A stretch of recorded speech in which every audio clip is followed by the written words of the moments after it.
Yeah, welcome to my talk. I'm going to talk about supply chain security, and then especially in the context of our ecosystem, Cloud Foundry. This is me. Uh, yeah, I've been doing Cloud Foundry for a long time, probably 10 years at this point. And yeah, as you saw, I'm on the technical oversight committee as well as leading the foundational infrastructure working group. But yeah, we have not a lot of time, so let's dive right in. What I want us to do today is get a bit of a common understanding of what we mean with supply chain security, but because it's like a bit of a buzzword, I guess, right? And there's many things within that realm that are sometimes confusing. So yeah, I want us to get a common understanding of it, and then present some ideas of like where we might want to make some progress towards improving our supply chain security. Yeah, why, right? Why are we talking all about like supply chain security all of a sudden? I mean, not all of a sudden, but like this is this thing. I mean, it's the White House, right? It's not, we're here in Europe, but still, this apparently had a big impact on our industry. There's a lot of like ideas about areas where we should make improvements. It doesn't describe what those improvements should be, right? So it's like one section in here is about like the actual like mitigating some risks that you might face in your when building your artifacts. And like, I mean, we had the SolarWinds thing, right? That sparked all of this. Where an actual supply chain was infected and things got out and that were really horrible, right? So that this is basically what sparked that.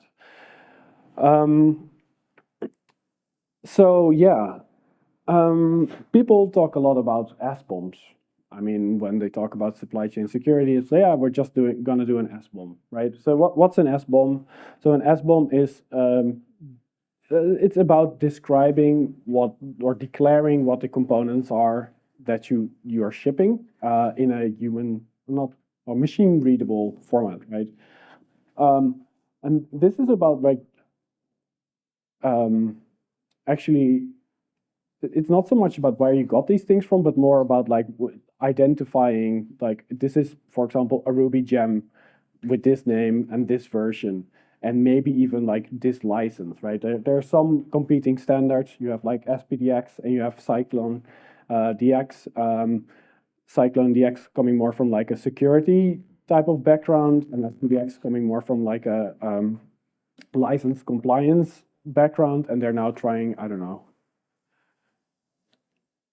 like they're both trying to do everything, I guess. So there's a bit of that. So it's like hard to discuss to figure out which one of these we should pick, right? But that's what SBOMs is about, right? It's being able to say these are the things we're shipping, and yeah. One of the reasons why that's important is because Cloud Foundry is really a complicated system, right? There's a lot of components with all sorts of dependencies, and you want to quickly be able to identify what potential like risks, like it's about risk management, right? That's what the security folks within our organizations care about. And they want to know like what are these dependencies, open source dependencies that we are pulling in. And if there's a thing discovered in some dependency, you want to be able to say, oh, these components are at risk, potentially. At least we need to dive in and figure out if that's actually true, do some analysis, but you want to be able to see what there is, basically. So yeah, there are some like databases that publish these CVEs, and you want to be able to cross-reference like CVE databases with SBOMs. That's where we ideally want to go. Currently, you have all these like different scanners that are trying to figure out what you're shipping, but you rather want to push that responsibility of declaring what you're shipping to the maintainers who actually know this stuff, or should be better equipped to know what they're shipping. I mean, so then if a potential vulnerable component is or dependency is identified, and you have done your analysis and figured out, oh, but actually we're not invoking that code path, right? That could be a valid outcome. It often is, right? It's like it's a false positive. How can you, communicate that? And that's where like there are some standards around like, there's the vulnerability exchange, vulnerability exploitability exchange format, VEX, and there's some standards around that. I mean, it's also computing things, but it's about the idea, right? When in a VEX file, you would express saying, I have looked at this, or this team has looked at this, and we have identified, because of these and these reasons, that we're not vulnerable to this certain vulnerability. And then there's another thing, which is like, but what happens if one of these dependencies, like, actually, so when talking about CVEs, these are basically bugs, right? There are bugs in upstream components that were identified by someone, and they found, oh, this is actually could be exploited, right? But it was not there intentionally, right? Like it was not like the intent to put something vulnerable in that dependency. That's a bit different with like supply chain attacks, right? So a supply chain attack is when for example, your build system gets compromised by I don't know, say a state actor, someone like I don't know, a malicious party, and they want to infect your, I don't know, gem. So you could end up with a Ruby on Rails gem like that would actually start mining Bitcoin in the background, like that type of thing. So you install the thing from the source that you think is like trustworthy, but you end up with a thing that you didn't want, and that's really hard to detect, right? Because your SBOM would still say, "Oh, you have installed this component. That's totally fine." I mean, then someone were to discover this and they would publish a CV, you could still like trace it all back, and that's fine, unless there's multiple things with the same version but different fingerprints, right? So some people might have like an infected version of that gem and some don't, right? Like these are scenarios that can happen, and that's where like SLSA tries to provide a bit more like guidance on how you would address these types of things. Let's dive in a bit more. Like this is like the standard build process, right? You have some a producer, like a component team. They produce source code, and then they have a build system where they transform that source code into something else, right? An artifact that's shipped to a consumer, and then there's also dependencies that come in at some point, and a package that's produced can be a dependency of something else, right? Like that's why there's a loop. Where are my icons? Oh, they're coming in. I didn't create this slide. Sorry for that. So yeah. So one thing that can happen is a producer with like a role could be compromised. I mean, given enough, like it could be that is someone placed there like for like a sleeper cell, like someone that's there for a long time, has worked the ranks, but was there all along to, I don't know, do something malicious. Potential. I mean, like I don't trust any of you. So like, so that's one option. But it could also be like, yeah, like if you have a role in like rights in a certain repository, like you are actually at risk, right? Because people might want to like force you to do such a thing, right? That could happen.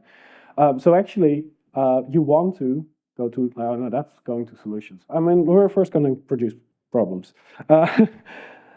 So yeah, the source, like maybe someone has gained access to your source repositories is able to inject something there, right? Like that could happen, like maybe there's an exploit at GitHub in our case, or someone with escalated privileges. No, but I mean, that's still a producer. Yeah, so let's assume it's like GitHub being compromised. Or actually, like if you can force push into a repository, right, you can rewrite the history and put something in there that was not intended. So when taking the source and shipping it to the build system, I mean, we can have a man-in-the-middle attack or something where actually things get transformed and you don't end up with the same, like with the source that you expected. That can happen.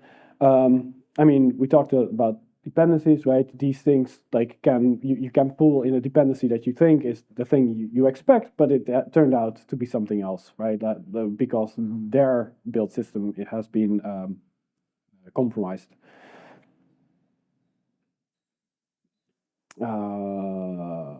Yeah, compromise the build process itself, right? So your build server is being compromised. That can happen. They gain access, and I don't know, so I mean, it can even be someone that SSHs into your Concourse in our case, and would just like, enter a container where this is all running and just make sure that it emits a wrong thing before it gets published. Then we're putting this thing in a package repository. I mean, in our case, something like this again could be a man in the middle, but it could also be, this is while shipping, while transferring. So I think this is about when you, when someone gains access to your bucket where you're publishing these things and is able to overwrite an artifact there, right? That can happen. And then on the consumer side, while they get your thing out of that bucket, right, maybe something there goes wrong and it's transferred over the network and they end up with a different artifact than that they expected. So yeah, SLSA in the version 1, so there was a 0.1 as well, which was a bit more bigger in scope. It did want to also address like the source threads, but that is now taken out of scope for V1. So V1 is really focusing on all the red boxes, I guess, and not the triangles. So the triangles actually are interesting because that is with the branch protection rules and the GitHub automation teams, we actually did some work in this area as at the foundation level to make sure that we have these rights set up properly. I mean, there's still some work to go to do. Maybe we need to, I think it's like clearing up some old legacy rules that people still have, but we're trying to streamline all of this and protect ourselves against those risks.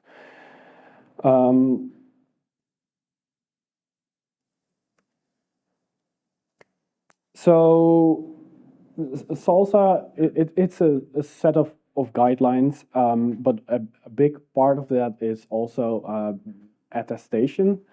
So basically, in a secure build environment, being able to attest and say, like, these are the things that went into this build, and this is the thing that has been produced, and then signing that, like saying this was produced in this environment, right? So then you know, like the SHA-SUMs and locations of the things that went in, and the SHA-SUMs on the name of the thing that came out. So that, I mean, it is in the end about trust, right? You're still putting trust in a system, and then, but at least SLSA is trying to define a standardized way of expressing that.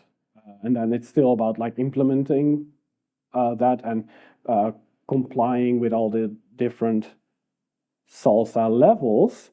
Oh, wait, what? Yeah, levels.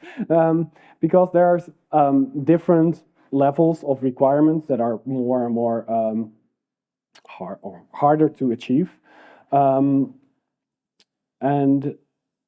level 1, just, I mean, 0 is no requirement. Level 1 tries to make your build process consistent and generate provenance. So provenance, I think this is the first time I'm mentioning it. So provenance is about like being able to trace a produced artifact fully back to its source. So because the idea is that source code, right, you can do two-person review, so at least you can tie that back to a person that made that change. And like a binary, like loses some of that like information. So you want to be able to say, oh, it was this binary, I produced this binary, or Bosh release, tarball, right? That's also an artifact, or gem. Like these are artifacts that are produced. And you want, like in that conversion from source to something else, you want to capture that and say, this is the thing that was produced. And that's what provenance is about, being able to trace it back. So at level 2, they're thinking about like doing it on a hosted platform. That's the current idea of like you would need to trust like a limited set of platforms. Like the consensus is go with GitHub Actions currently. There could be more, but you would to have like a trustworthy build environment. You need to have all sorts of things in place to, I don't know, do audit logging of your administrators and stuff. You need it's pretty difficult to have a fully trustworthy build system that no one can tamper with. So that's not something that you actually could expect, even like our community, to provide like in a really SLSA level 3 compatible way. So you would go with a hosted platform. And that platform would generate and sign the provenance so that like it takes, so you're gonna say, build this thing for me and sign what went in and what came out. And then level 3 is this platform is hardened. So maybe actually 2 would be something we could do with Concourse ourselves, but level 3, like that hardened aspect becomes a bit more difficult. What have we done so far? Yeah, I touched upon this, right? We basically at the COC level looked at the source threads. We have some mitigations in place. We can go further there, but Behan already explained these RFCs. But yeah, now what could we be doing next? One thing to note is that we have many supply chains, right? It's not just one. So we have Go binaries. We have so for example the CF CLI, the Bosh CLI, log cache CLI, many of those. We have many Bosh releases. We have packs, build packs, broker packs, container images for all our Concourse tasks, but also like the CF Linux FS4, I think is a bit of a container image. I mean, the way it's built. And then we have VM images, the stem cells. So I think like, given that there's like still a lot of like the ecosystem around us with regards to supply chain security it's in flux, right? There's a lot of things happening. So we should be like looking at some of the things that we can like dip our toes in. And I think like one quick win for us as a community could be like looking at our CLIs, like CF CLI, Bosh CLI, to try building these things in a SLSA level 3 compliant environment, which would probably be GitHub Actions. And the reason why I'm saying that is because like the SLSA community is producing the SLSA GitHub generators, and they have actually a Go builder for SLSA level 3. So that could be like a good first step for us to at least produce something. And then I want to, as last thing, touch upon Bosh releases. And we talked a lot about SLSA so far, but I think it's also important to note, like, go back to the bigger picture, which is like we're doing this all for like the White House, right? We all love the White House. That's our main motivation. But so yeah, there's more than just like that. That's the making sure that we can trace source or binaries back to source. There's also like the being able to express what we are shipping with an SBOM. And I think that's actually where we can make some progress. Like we would want to standardize on so yeah, this needs more thought, but having a way for Bosh releases, Bosh release authors to have a standardized way to put their SBOMs, and we need to agree on a format so that we can start exporting aggregated SBOMs, because that's one of the main problems with a Bosh release. It's not one component, right? A Bosh release has many components, and we have structure and data in there, and we want to retain that when generating an SBOM. So we need to think about this area, I believe. One really important thing, SLSA v0. So all of this has like the origin, which is Borg. Borg is the original project at Google that also inspired like Kubernetes, but also inspired Bosh, and also like some of the supply chain security ideas that went into SLSA came from Borg and the Google maintainers. So I think that's important to keep in mind, right? Because we are not like, so we inherit a lot of the ideas that actually that were more strict, that went into the SLSA v0.1 spec. A lot of those things are in Bosh, like reproducible builds, right? That's a thing that was hard to achieve for the community, but we actually have in Bosh.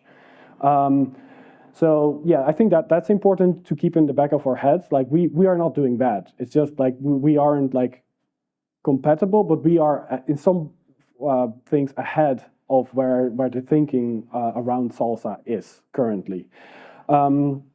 But still, one potential interesting thing is we have this potential risk of like when you do a Bosh create release, you could run that on an infected system. And like, how do you trace back the thing that was produced with a Bosh create release back to the source?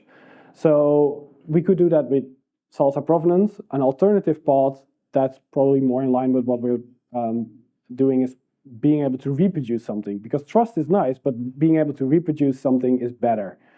So that's why I think like maybe we should think about like a recreate release. So given a source repository, can I produce the same artifact as that I found online? Questions?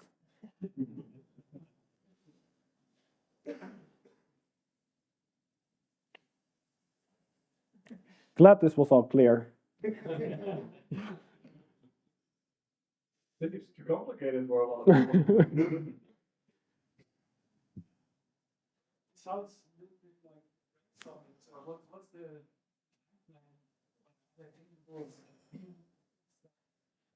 I think we should focus on SBOMs. I think there's like immediate needs within like different companies. I think at least on the VMware side, and I believe also on the SRP side, right? Like being able to, authoritatively express what we think is actually in a release instead of relying on third-party scanner stuff to like. So like I think there's a lot of room for improvement there. So I would like us to like first standardize that, how Bosh release authors should like express or add SBOMs to their different packages in their releases, and then figure out a way to roll that all up and have like a really like a graph of these Bosh packages have these dependencies in them. I think that would be like a really good thing for us to do. No, but that's like why we're here, right? Like, let's have discussions, because I mean, I don't know, right? And so we would need, like try to talk amongst each other about this, right? We need to get to consensus and we'll probably go through an RFC process at the TOC to really figure this one out.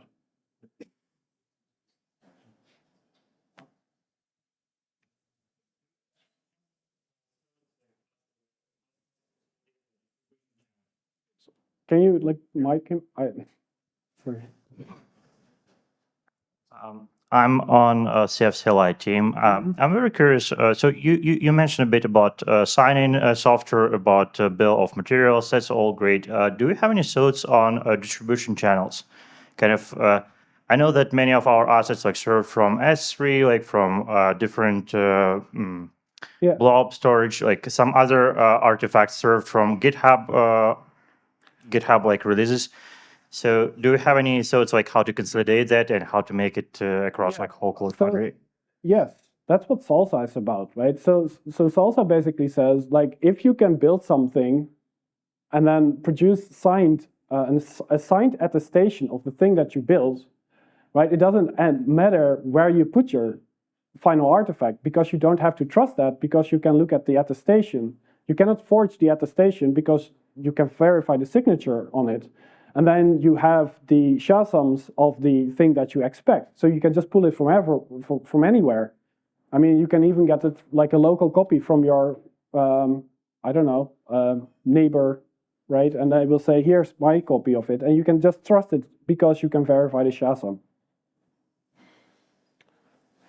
And know it was built in a trusted environment.